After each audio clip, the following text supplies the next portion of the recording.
mal no existe, solo lo hace más amenazante y grande. no tengas miedo de cerrar tus ojos. Ellos ya están aquí.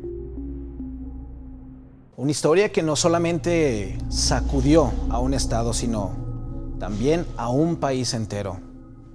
Se dice que ya ha pasado más de 30 años de aquel caso, de aquel lamentable caso donde una madre le quita la vida a sus 3 pequeños. Se habla de posesiones demoníacas, se habla inclusive de casos de esquizofrenia. Quédate con nosotros. En medida que puedas, apaga las luces, ponte los audífonos y sube al volumen. Es tiempo paranormal. Comenzamos.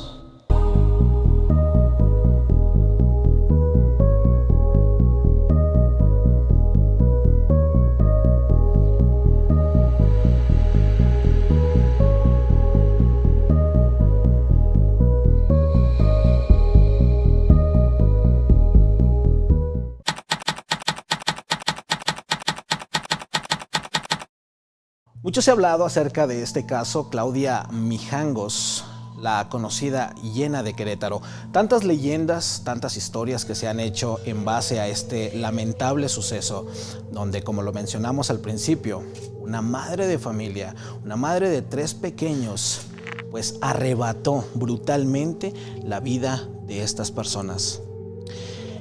Las historias son variadas.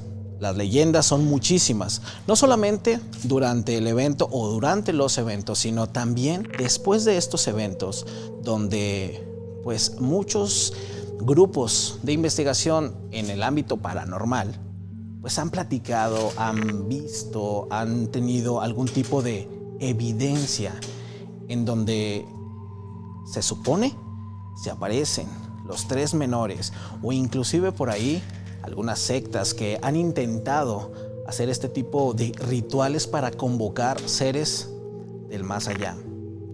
El hecho de que Claudia Mijangos, como mucha gente conoce, se dice que estuvo involucrada sentimentalmente con un sacerdote y que esto fue un castigo divino en base a que ella escuchaba voces, ella veía seres de otro plano existencial, sombras, demonios. Inclusive llegó a mencionar que escuchaba a los ángeles. Hizo declaraciones, a veces no tan coherentes, pero para cualquier otra persona, sí de preocuparse.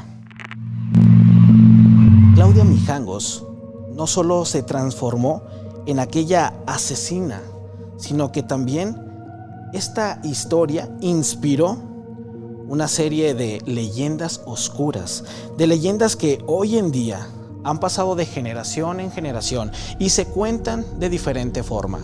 Hay quienes le quitan, hay quienes le ponen, pero todo lleva al mismo punto.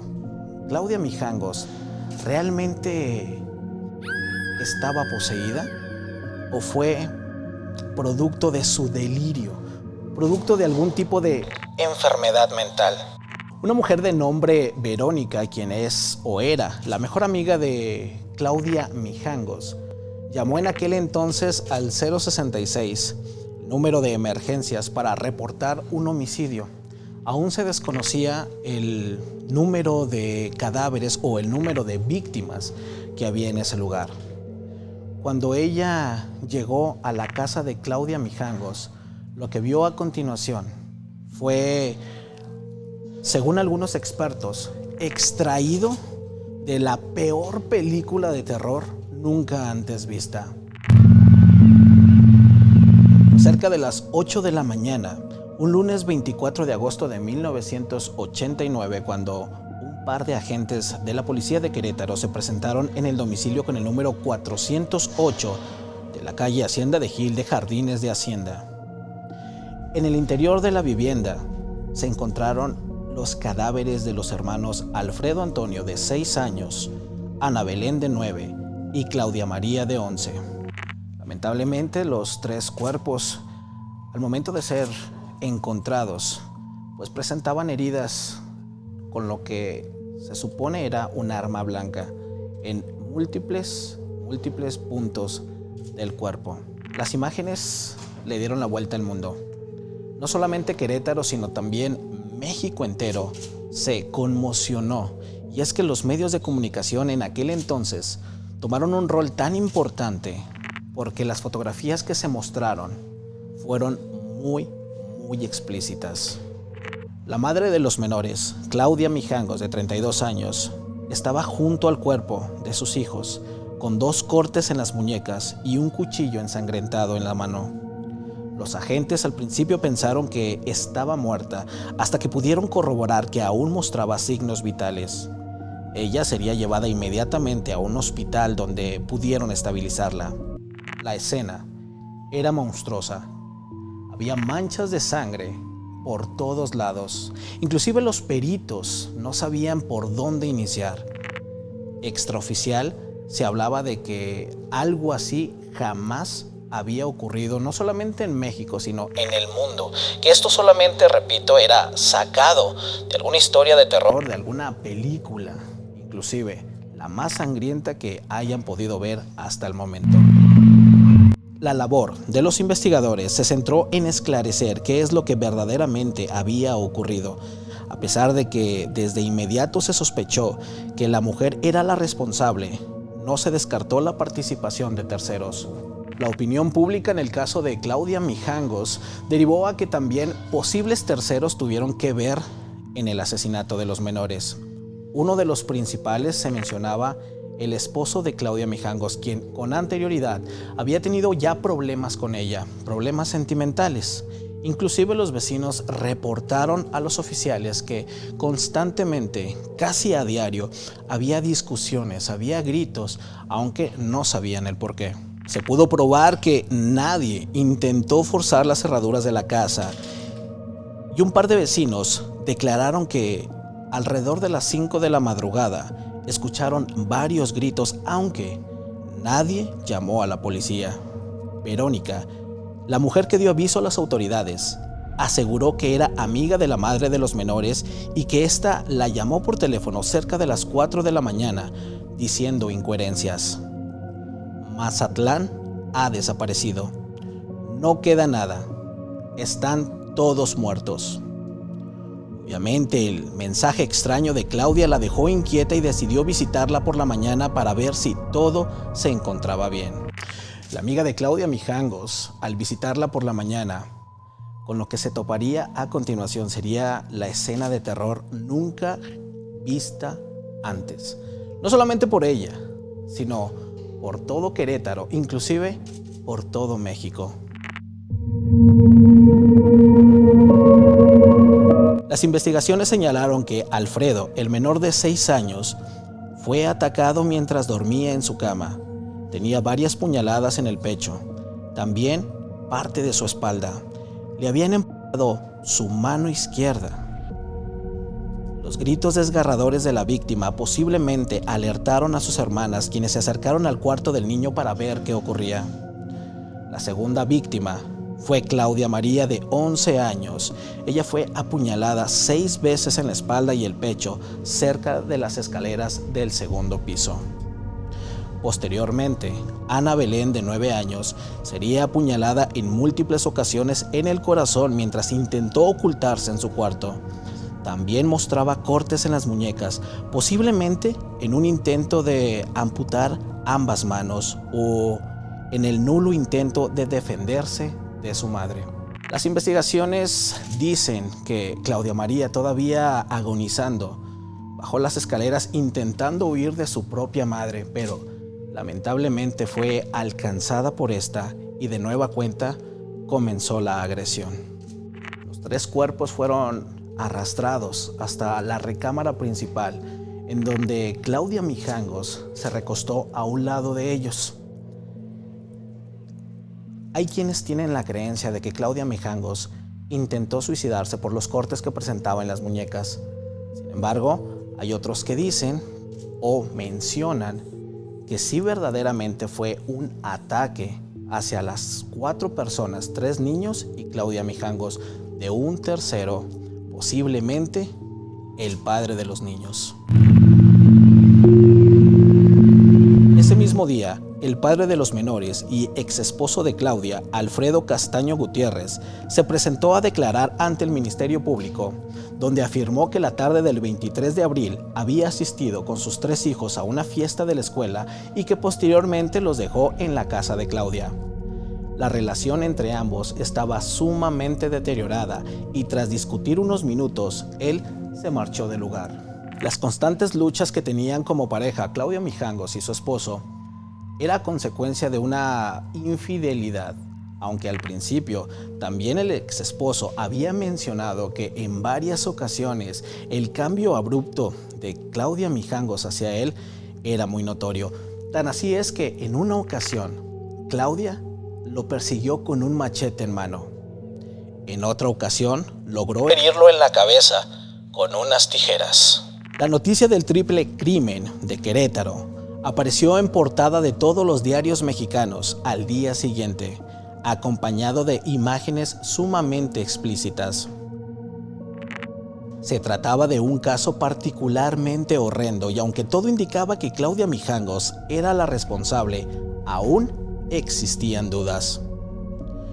No parecía haber motivos para que una madre asesinara de manera brutal a estos pequeños y gran parte de la opinión pública comenzó a sospechar no solamente de ella y no solamente de Alfredo Castaño, sino también del mismo padre Ramón. Claudia Mijangos Arzac nació en Mazatlán, Sinaloa, el 26 de mayo de 1956. Realmente no existe demasiada información con respecto a su infancia o adolescencia, más allá de que creció en una familia religiosa de clase media alta y se dice que siempre fue una chica tierna, amable, cariñosa y muy normal. Algunos medios de comunicación mencionaban que la madre de Claudia Mijangos, Ana María, era una señora de un carácter fuerte, soberbia, y que esto llevaba a que controlaba perfectamente a su familia. Su esposo, por otra parte, el padre de Claudia Mijangos, era una persona noble, era una persona sumisa, era una persona que obedecía en todo a su esposa. Claudia fue la menor de 7 hermanos, de los cuales uno de ellos presentaba síndrome de Down, otro tenía un retraso mental y un tercero sufría de alcoholismo crónico. Adriana Vilchis, una ex compañera de clases, la describía como una joven alta, muy atractiva, cariñosa, sociable y muy devota, y no destacó que tuviera ningún tipo de comportamiento extraño agresivo, mucho menos violento. Incluso durante su juventud, se dice que Claudia Mijangos ganó un concurso de belleza en Mazatlán, un dato que fue muy comentado después de que realizara aquel espantoso crimen. Sin embargo, de esto no se tiene tanta evidencia más que un par de fotografías que circulan a través de las redes sociales. Hay quienes han escarbado un poco más en la historia de la hiena de Querétaro y dicen que realmente nunca fue reina de belleza, que esa fotografía donde se le vincula como es en este certamen es de otra cosa. Sin embargo, en las redes sociales, la mayoría de las personas que han hablado del caso de Mijangos aseguran que Claudia Mijangos y su belleza realmente ganaron ese certamen. Ella, después de graduarse y trabajar en comercio a la edad de tan solo 19 años, comenzó una relación amorosa con Alfredo Castaños, un sujeto 8 años mayor, con el cual contraería matrimonio 2 años más tarde y procreó 3 hijos. Se dice que después de la muerte de sus padres, Claudia heredó una considerable herencia y se mudó junto a su familia a Querétaro, donde compró una casa y abrió una tienda de ropa exclusivamente para mujeres. Inscribió a sus 3 hijos en el colegio Fray Luis de León, de donde además se hizo maestra de catecismo, ética y religión. Si bien aquellos que conocieron en esta nueva faceta a Claudia Mijangos siempre la describieron como una persona sumamente amable, cariñosa, detallista, para nada violenta. Inclusive se decía que se preocupaba no solamente por ella y por su familia, sino también por las personas que la rodeaban. Claudia no solo tenía bruscos cambios de humor que poco a poco estaban destruyendo su matrimonio, sino que también decía que veía ángeles y demonios. Además, escuchaba voces que no la dejaban descansar ni dormir por las noches.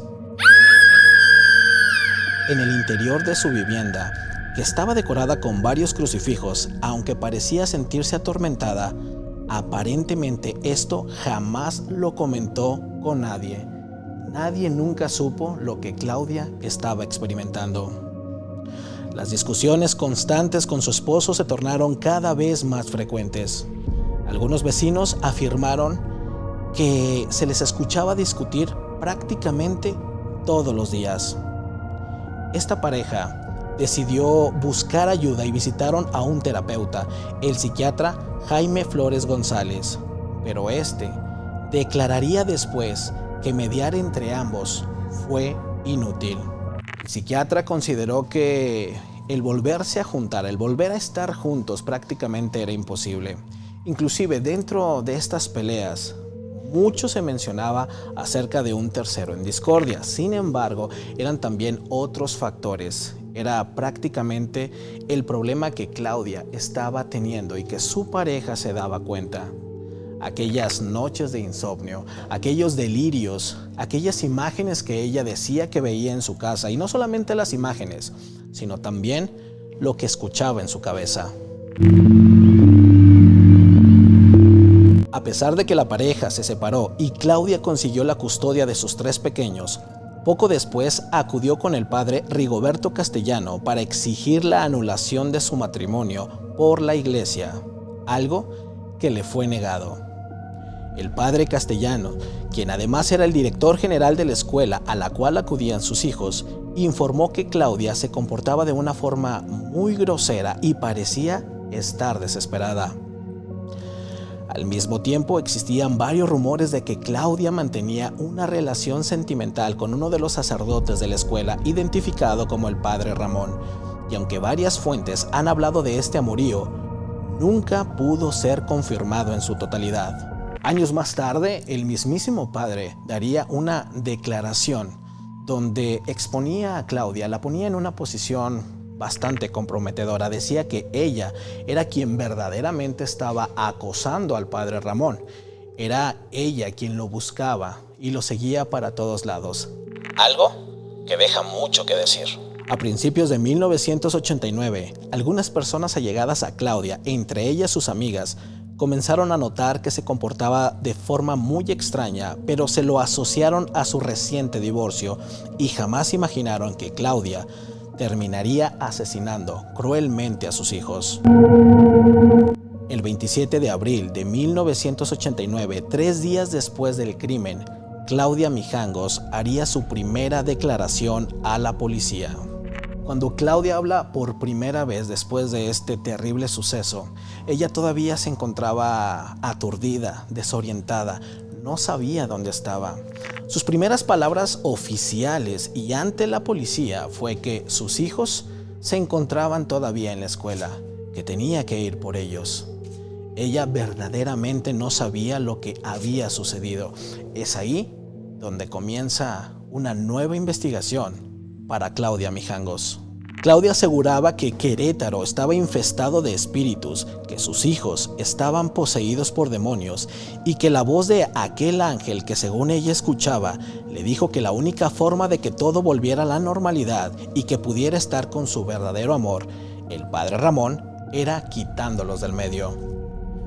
Mijangos fue sometida a una serie de exámenes psiquiátricos y se llegó a la conclusión de que sufría esquizofrenia y trastorno de la personalidad paranoica.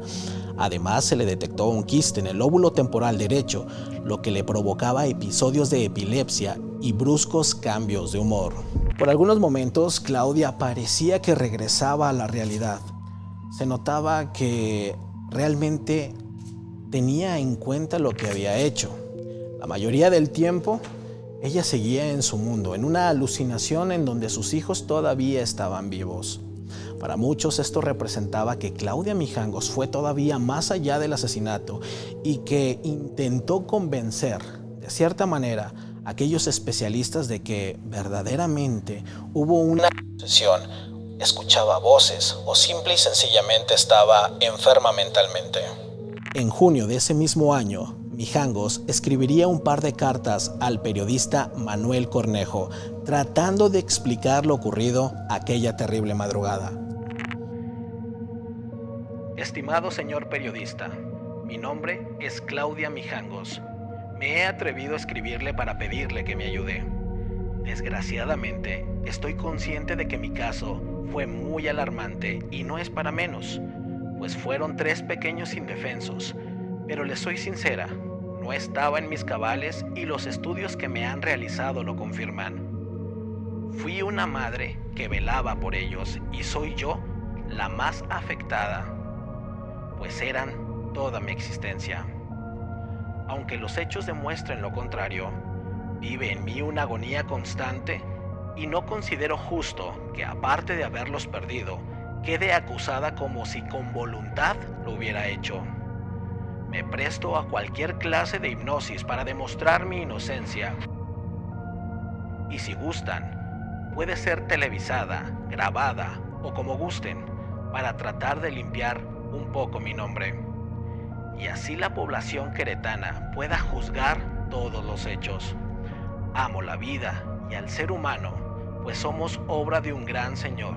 Desgraciadamente mi destino y el de mis hijos fue cruel.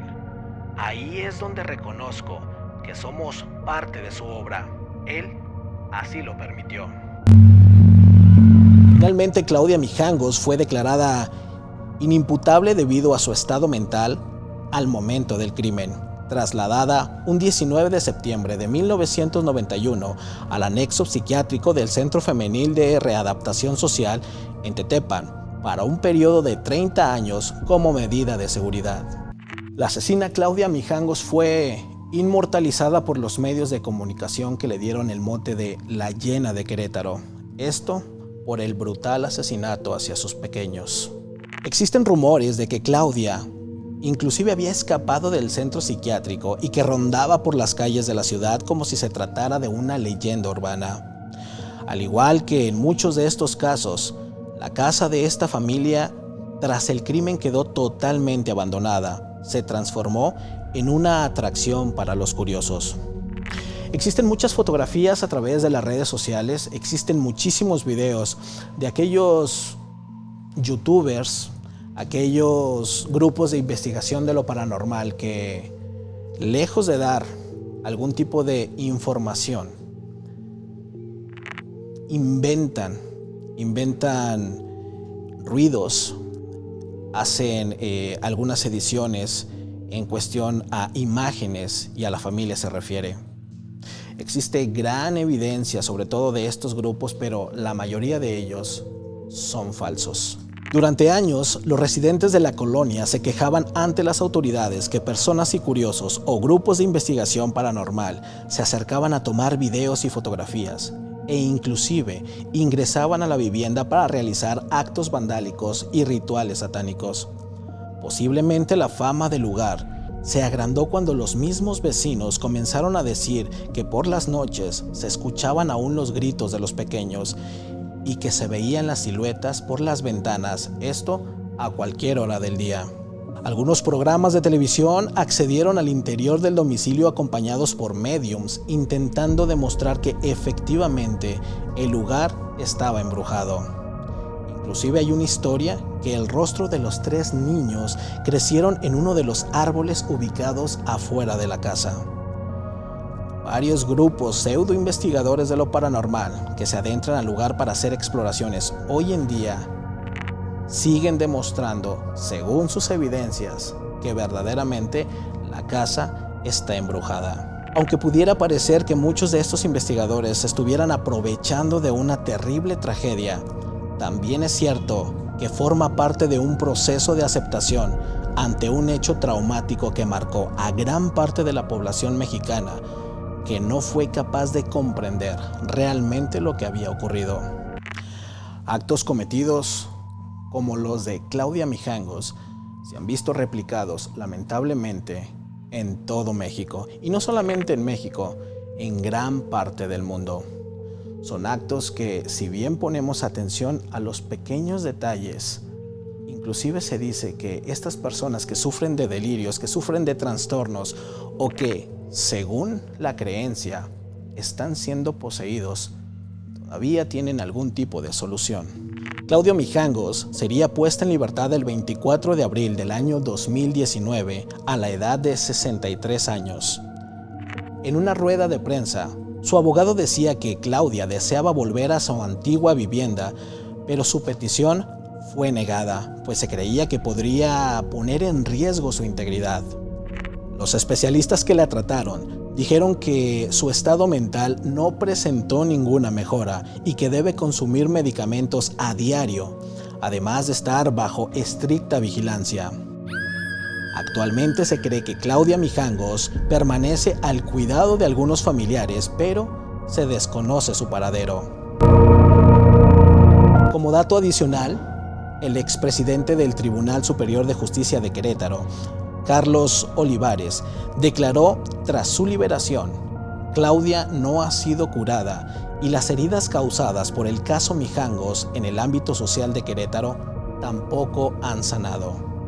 La esquizofrenia es una enfermedad mental grave e irreversible que puede derivar de un estado de psicosis, alucinaciones y también se asocia a cuadros depresivos. Es probable que Claudia Mijangos no fuese realmente consciente del crimen que cometió, pero quienes le otorgaron el cuidado de sus hijos ciertamente podrían compartir algo de responsabilidad.